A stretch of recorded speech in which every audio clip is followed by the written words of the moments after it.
have been brought up.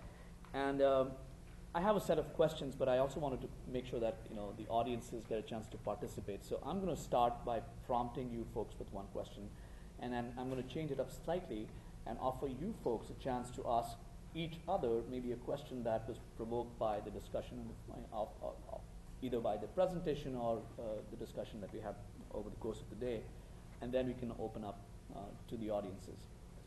So clearly the multiple challenges that face folks who are coming out of filmmaking background, who are used to in filmmaking, we have the concept of the auteur, the one who drives the story, the one whose point of view is thought out, very well scripted, and then enacted and executed by a whole team of people who are working under their direction.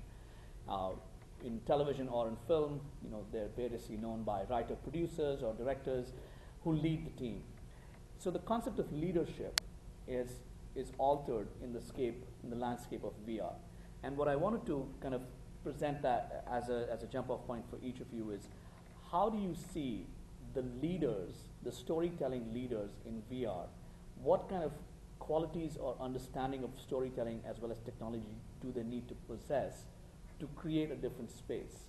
And I know that in the previous panel, people approached that question. It's like, okay, directors have to start thinking about, being prompting through other means because they don't have a heavy hand of an editing mechanism. They don't have a point of view. So what, in your opinion, are some of the qualities for a VR leadership, or storytelling leadership, that might deviate from what we have come to accept as leaders in television and film? Any of you? I'll jump in. I think, you could almost paraphrase leadership to agency. So I think you want to think about what different pathways that users might take on, and that is intrinsically linked to the UX design of story. And so, if you read a lot of sort of introductory document guides to designing sort of experiences, you want to leave, for example, 10 seconds at the beginning for people to sort of situate themselves in the space. You want to think about audio cues are pretty intrinsic to guiding people in sort of a subtle way, but we also use other little concepts like perhaps a pulsing beacon or an object that might be stand out. What's interesting, there's been some rudimentary sort of explorations of this space. It's kind of like the Chekhov's gun phenomenon, whereby, for example, if this table was to be in virtual space and your papers, for example, would just happen to be there by way of a detail, users, if they begin in that space, they fixate on close detail. So they immediately assume there's inherent value, even if that's just a prop. So it's sort of imagining where your field of view is and how you can build almost like breadcrumb experience, I think, is pretty important. So in that sense, the mise en scène and in particular the setting part becomes really significant in the VR world, because you're using setting as a big jump-off point for story prompts and so on. Okay. Absolutely. Nathan? Or? Building on that, I guess I would say you need to take a lot of the lead from game developers, game development. Not just there's a sort of traditional aspect of game development, the first-person experience, but even looking into some of the more narrative game structures that go on. I think there's a lot of exploration in general, even like within video games themselves. I think they're exploring new angles to sort of narrative structure. I think that there could be and probably should be a fair bit of overlap in terms of that exploration, how we might apply how we might work some of that into new storytelling. I think there's probably a fair bit of overlap there. And I think also, there's some elements. So what we're seeing a lot of in VR right now is sort of reality-based, I guess. We're seeing 360 video. We're seeing reconstructions of what was on in reality. I'm actually very interested in some more abstract explorations. The Wall Street Journal had their roller coaster ride in the NASDAQ, right? Data visualization in that sense. Brian Charles did an interesting exploration where he basically dumped you into New York, into a VR version of New York City with various visualizations, fairly rudimentary visualization showing things like per capita income, racial breakdowns, stop and frisks, this type of thing. I think there's probably a pretty interesting. I mean, honestly, I feel like as soon as we break from the sort of, I don't know, for lack of a better term, reality-based VR, or we kind of get away from we may get away from the narrative structure and more into an exploratory angle, you know, and that's where, I think that's where we may see the long-term the form really start to take off.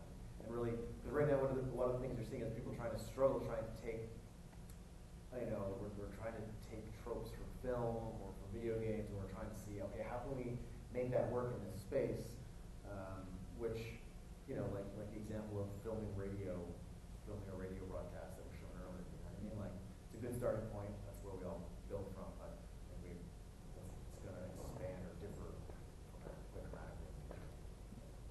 And I feel like a lot of 360 videos are very much like that. Like if you strip out a lot of the audio, then effectively it's, you know, because like one of those telescope, right? So, you know, there's not much inherent narrative. So. Interesting. You know, in order to understand the future, we always look in the past. So maybe, you know, to understand the potential of virtual reality, I think looking at how smartphones have been so popular could be a good example. For instance, the case of iPhone. When iPhone was introduced in 2007, actually, I mean, I remember myself, I found myself saying, wow, this is really cool, but I didn't just go and rush and buy an iPhone, and I bought it like in the third generation maybe, and it was a time when, you know, there was these apps and services built on it that were really useful that I could use in my life, you know, like in a really practical way. And then I remember Facebook developing its first iPhone app maybe not in the very early stage, but like in the second or third generation probably. So probably we will see the same pattern with virtual reality, and that's what we are seeing. You know, like mostly when we ask, there's only few people, or only a few percentage of people who have actually tried it, which is quite normal because it's something pretty new. So it will grow both hand in hand, you know, like the technology aspect and the content aspect. So the leadership will need to, you know, depend on these two aspects. But again, when I look at the technology trends in general, not only virtual reality, but all technologies that we all use in our lives, they all have a purpose. They all have a promise. They promise us something. Like smartphones are so popular because they promised us something, which is my opinion. They promised us that we would never be bored, like if we had one. Because you can use smartphones in every potential case, right? And they fulfill that promise. So the point here is that what virtual reality promises us, which is a very new area and a very interesting area, and if it fulfills that promise, people will love it, and people will use it, and it will grow. And that's why technology and content will go head by head. And I think there is a huge potential here. You know, it's not like people sometimes make it to like, you know, these in the movies, these 3D glasses, for instance, was a huge hype, and then it failed. But this is very different because there is a huge community here. Like, you know, with virtual reality, augmented reality, it's a huge community, and I believe it will be the next computing platform. But there's going to be some time until we reach that level. Each of you mentioned, and this is part of the same question, each of you mentioned the kind of partnerships and collaborations that you have entered in or brought in from maybe say a different type of design environment, whether it was graphical journalism and in Dan's case, whether it was CGI work, or the blending of these worlds. So if you're a student of the medium, and I'm now speaking from putting on my academic hat and saying, trying to train in the craft, so preparing yourself to, in 3 years' time or 2 years' time when you're out of college, and you look back and saying, I wish I'd made those partnerships. What would be that list of collaborations that the students in a classical film or TV program should be thinking about right now as they take on these new storytelling strategies? what departments should they be looking at? Should they be seeking out coders? Should they be seeking out fine artists? Should they be looking at graphic designers? Or maybe is there a new entity that they should be learning, or crafts that they should be learning themselves? I would say, I would say coders and game designers, developers, absolutely. Maybe UI or UX design specifically. I think there'll be a VR specific version of that will come in the future as well. But definitely, it's the idea of learning about interfaces, which people in television or film don't necessarily have to deal with. Right, exactly. I mean, I did a really at a workshop. Did a really interesting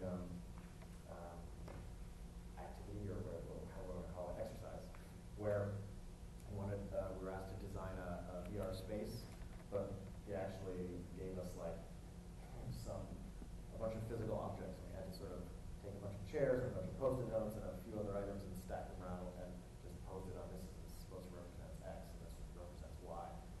Because it's difficult. I mean, you can sketch out a space theoretically from overhead, like a bird's eye view of it, but that's very theoretical. So his approach was that if you actually build a version of the space that you're trying to build, it gives you a much better sense of a human scale space, right? And it's not something that I think people are familiar with developing at this point in time. So yeah, I'd second that. I think game design is really fundamental, and there are so many resources that are out there. But attending hackathons, computer scientists are pretty integral to when you pipeline. But Unity is freeware as well, so you just go to unity3d.com and there's some tutorials that can get you started. And even if it's just to understand the rudiments of like action-oriented scripting and the interface and things like that, I think that can really help you. But as Nathan said, I think these are just tools, and the story is obviously primary. So paper prototyping and design thinking in that sense can be really, really helpful, just in terms of like storyboarding out what an experience is. Because all the technology in the world isn't going to help you if you're still thinking along the lines of a monofocus piece of narrative. If you have 360 field of view, but there's only one focal point, then you're sort of neglecting it. I'll bring.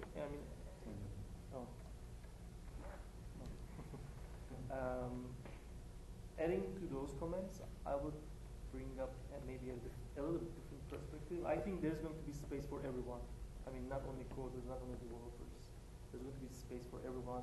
It's because, again, like to understand the future, we need to look at the past. Like, think about the great photographers, for instance, or think about the great directors that we have today. Like, they may not know technical details of how a photography, like the photography machine works, like the real details, but they have this idea. But what makes them great is like their perspective, their way of telling their story. So there will be room for developers, but there will also be room for people who want to tell stories, right? So great. The hackathons. I think it's a very great place to discover your talents. That's what I would recommend. Like, try to discover your talents. What's your passion? What do you want to do? What do you want to bring to the table? Because there's going to be, if this thing grows, there's going to be a huge industry, like affecting almost every industry, and it may disrupt almost every industry. So just concentrate on what you can bring on the table. Are you a developer? Are you a storyteller? Are you, like, if it's a storyteller, then you still need the fundamentals of drama. Like, it won't change. It won't change just only for this medium, but it will need a different way of thinking. For instance, I sometimes just think about I really agree with the radio and TV similarity. It's that like broadcasting, the example of radio and TV. We are still at that stage because I just can't stop myself and think like, how would it be the internet on virtual reality? Because it's not going to be pages. It's going to be something very different than we know today. Maybe we don't understand it because we are very used to this WW, HTTP protocols and the desktops and smartphones. But with virtual reality, maybe it's not going to be a web page. It's going to be the web itself, and it's a totally different understanding. So I would recommend you guys just go and experiment and find your passion and go go with it.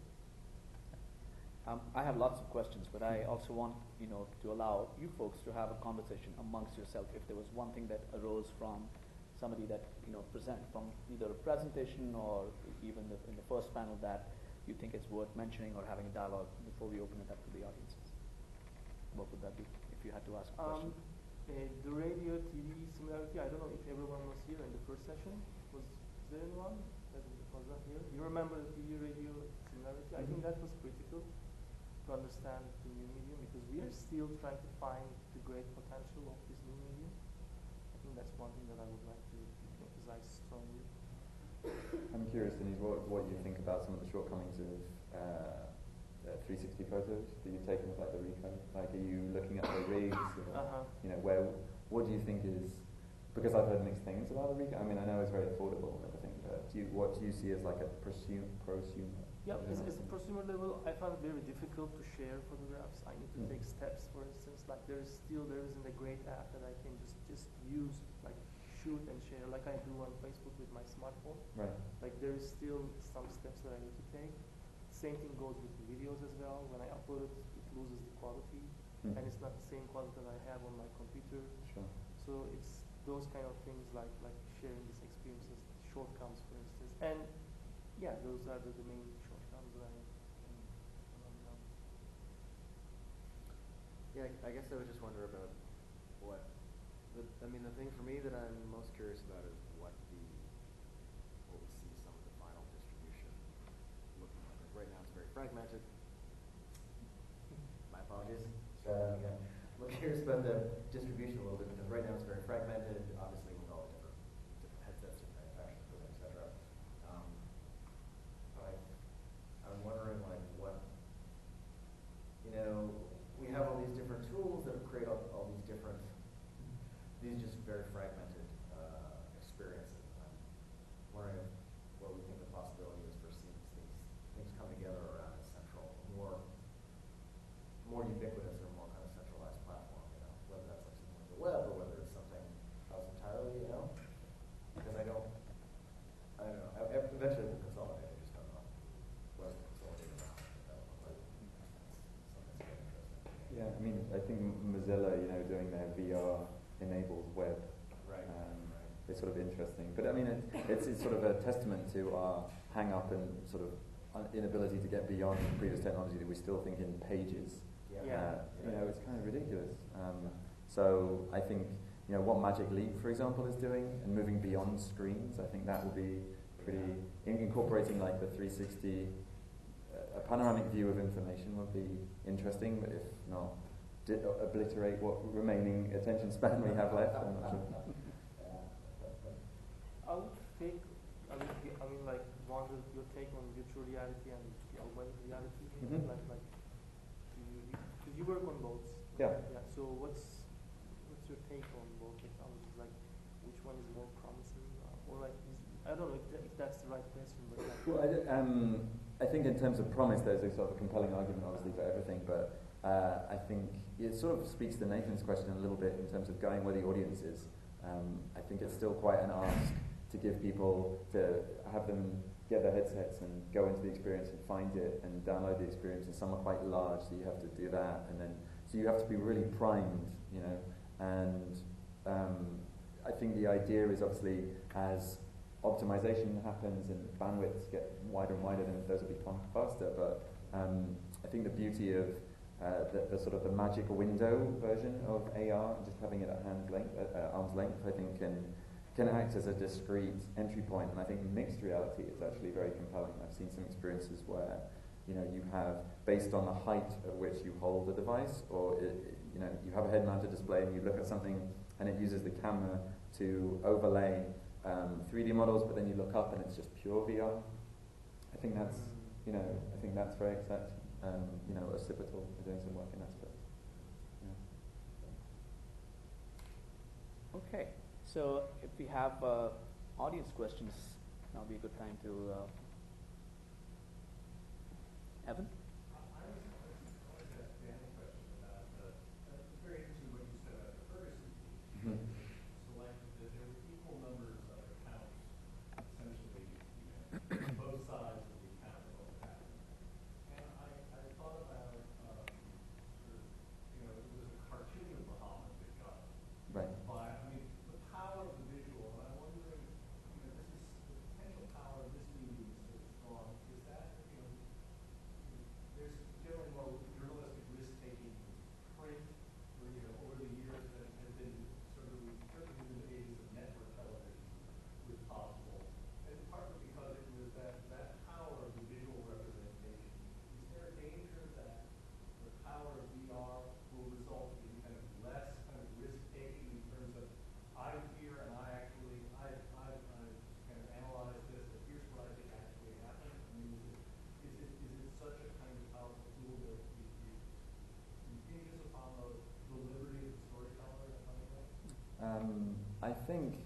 I think regardless of medium, the ethics of the storyteller could be questionable. You know, whether if someone wants to write a piece that is or isn't inherently sort of risky, across any medium, obviously they're going to do so. I think what's critical is establishing like a candid methodology for what your framework is and saying, these are the choices, this is why I did this, this is why that is built or drawn or produced that way. Because those are always legitimate questions that sort of surface.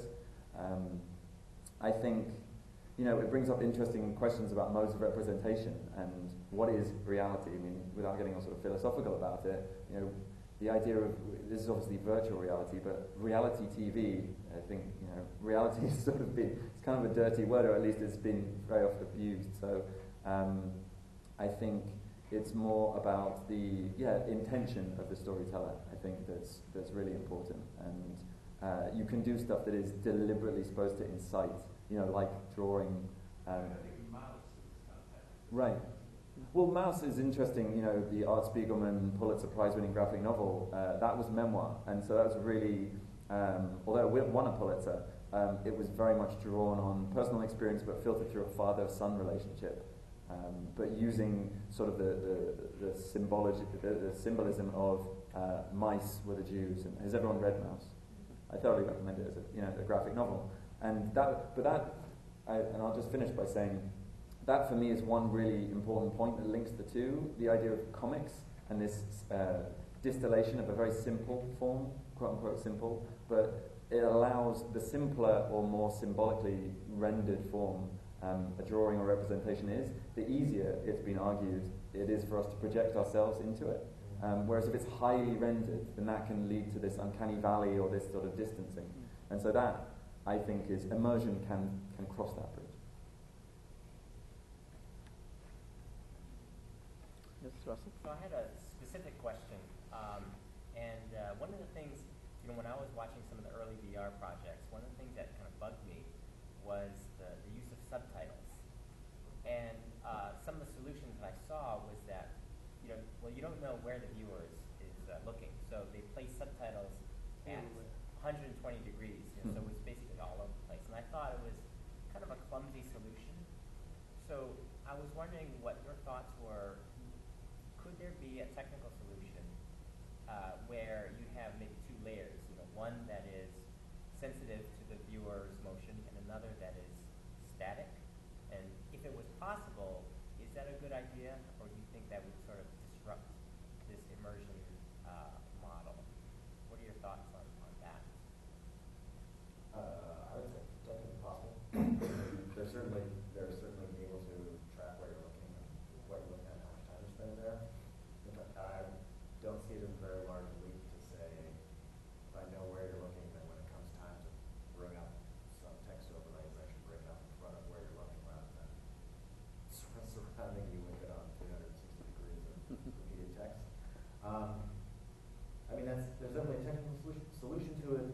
There's also the question, though, maybe stepping a bit further back, it's like narratively what is, it's like anything. I mean, if it's critical information, maybe that's not the best way to display it if you're displaying it in a way that it might be lost, right? I mean, that's one thing that, so I mean, I come from a web development background.